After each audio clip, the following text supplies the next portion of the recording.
we calculate the risk. So risk assessment. So risk assessment can be done by different risk indices. The commonest one is revised cardiac risk index, or RCRI, revised cardiac risk index, right? This revised cardiac risk index, what does it comprises of? It comprises of following things: high risk type of surgeries like vascular surgery or intraperitoneal or intrathoracic procedure, history of ischemic heart disease, patient having history of ischemic heart disease, history of heart failure, history of cerebrovascular disease, association of diabetes mellitus with insulin being used for treatment, and pre-op serum creatinine more than 2. These 6 points we have to see. So if patient has no risk factors, then the risk is 0.4%. 1 risk factors, 1%. 2 risk factors among these 6, 2.4%, and 3 or more risk factors, 5.4%. Risk of cardiac death, non-fatal MI or non-fatal cardiac arrest, right? So this is how the risk is calculated by these 6 independent predictors. It also predicts the risk of association of MI, pulmonary edema, ventricular fibrillation, primary cardiac arrest, and complete heart block association in these patients. So this is revised cardiac risk index. Okay, this is very commonly used, revised cardiac risk index. Okay, very commonly used to assess the risk. Then we have some online risk calculator. So online risk calculators are National Surgical Quality Improvement NSQIP database, in which there are 2 risk calculators: myocardial infarction or cardiac arrest, that is MICA, or American College of Surgeons Surgical Risk Calculator. So these, in this we have to feed the data and they calculate the risk. Okay, so these are the risk calculators. So once I have calculated the risk, now how will I proceed? So this simple flow chart will help us in deciding. The examiner can ask you, how do you proceed? So let us start from beginning. Patient is scheduled for surgery and has known association of cardiac disease or presumed cardiac disease. If the surgery is emergency surgery, then we just stratify the risk and go ahead with surgery. Emergency surgery, we cannot help. But if it is elective, right, then what do we do? If patient has any symptoms of acute coronary syndrome, chest pain or dyspnea, right, if patient doesn't have any such symptom, if patient has, we evaluate and we go for goal-directed medical therapy. If patient does not have any such symptoms, then we estimate the risk of major adverse cardiovascular event based on the combined clinical and surgical risk. That is these revised cardiac risk indexes, etc., or online risk calculators. By that we calculate the risk. Okay. If it is low risk, less than 1%, no further testing is required, we proceed with surgery. If elevated risk, moderate or greater, right, with functional capacity more than 4 meds, right, or after seeing the risk is elevated more than 2%, we see the functional status of the patient, clinical functional status. If the functional status is excellent, more than 10 meds, no further testing. If the functional status is between 4 to 10 meds, again no further testing, we can proceed for surgery. But we will know that compared with excellent functional status, this is little higher risk group. Then functional status unknown or less than 4 meds. Now these have poor functional status, that is less than 4 meds, more testing would be required. So in this stress echocardiography, we can go ahead with, right, to help in making our decision. So with further testing, it will help in making our decision.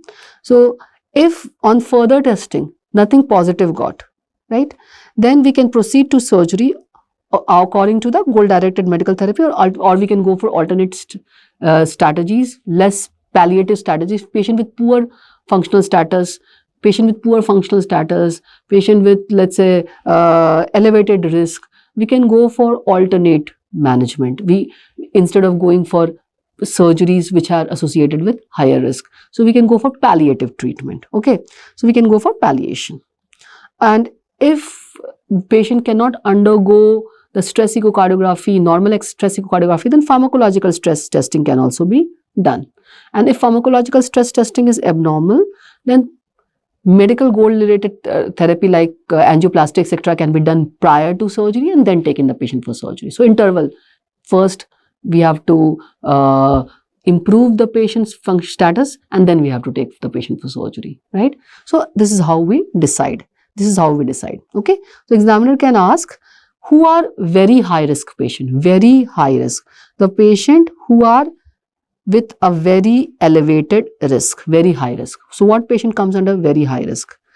Patient we have already discussed with recent MI, unstable angina, decompensated heart failure, high grade arrhythmias, or hemodynamically important valvular heart disease like aortic stenosis are particularly at a very high risk for perioperative cardiovascular complications. So we need to identify these patients. What should be done in them, these high risk patients? These should be optimally treated with a possible referral to cardiologist and further evaluation and management. If patient is already under cardiologist, then we need to discuss it with the cardiologist for the right and optimum time for the patient, for the optimization and for the right time for the patient to be taken for surgery. So if it is a non-elective surgery, these high-risk patients cannot be immediately taken. They are associated with high perioperative cardiovascular risk. Now, what are the patients who are high risk? We talked about very high risk. Now, let us talk about just high risk. Patient with known or suspected heart disease like cardiovascular disease, significant valvular heart disease and symptomatic arrhythmias. Okay, these are, let's say, high risk patient. So what is the approach? We have to see the functional status and further cardiac evaluation, and only if the result, we will do any further cardiac evaluation only if the result will change our management, right? So in these patient, in high risk patient, functional status and further cardiac evaluation should be done, then only we will decide whether to go ahead with the surgery or not. Then low risk patient simply can be taken for the surgery without any further testing. Okay, so next question which can be asked, what further tests? So what further cardiac evaluation? So we already talked about stress testing, stress echocardiography. Now, what is the indication of stress echocardiography? The American College of Cardiology and American Heart Association guidelines on perioperative cardiovascular evaluation. Stress testing may be considered for surgical patients with elevated risk of major adverse cardiac events and poor functional status if further testing will impact the decision making or perioperative care. So that can only be done if the further testing can impact our decision making and patient care. Otherwise, it should not be done. If the surgery is emergent surgery and we will not have time for any intervention, if the result is positive of these tests, then no use of getting the test done. We will have to go ahead with the surgery. But if the surgery is a semi-urgent surgery, we have time, we can get these tests done and we can manage the patient and then take the patient for surgery. Okay. Preoperative coronary computed tomography, angiography, that is the non-invasive coronary angiography. Now, what is its role? Not clear. Not clear. It is not very clear in what group of patients it has to be done. But in patient with suspected myocardial infarction, this test can be done, though this has a very high positive, let's say high sensitivity. A number of times this high sensitivity makes it very difficult to take proper decisions. So it's very not clear what is the role. Then CPET, coronary pulmonary exercise testing. Again, it is unclear. Mostly it is done routinely it is done before renal and liver transplant. So before transplant patient. Resting echocardiography, again, not much role. Okay, only if valvular region is associated, we need to see what is the level of association and what is the level of valvular heart disease the patient is having. Okay, then The next question, how will you write the preoperative orders regarding present ongoing medication? So my patient was on 4 medications. So what order we will write? Stop clopidogrel 5 days prior to surgery. Continue aspirin, beta blocker, amlodipine and statin. So we need to continue all these drugs and we only have to stop clopidogrel 5 days prior to surgery. Examiner can ask, what is the current recommendation of ASA for patient with low bleeding risk? So if a patient is going to get operated for a surgery with a very low bleeding risk, right? What is the current recommendation for ASA? The current recommendation is that if a patient is on dual platelet therapy, that is clopidogrel and aspirin, dual platelet therapy, we can continue it. So dual antiplatelet therapy not reach the minimum required duration, we need to continue it. Now there is a minimum required duration after stenting etc. where this dual antiplatelet therapy is continued. If patient is undergoing low risk surgery, the dual antiplatelet therapy can be continued. We can continue clopidogrel as well in patient who is undergoing low risk surgery. This is the current recommendation of ASC. Non-emergency surgery with risk of bleeding. Non-emergency surgery with risk of bleeding. What is the recommendation?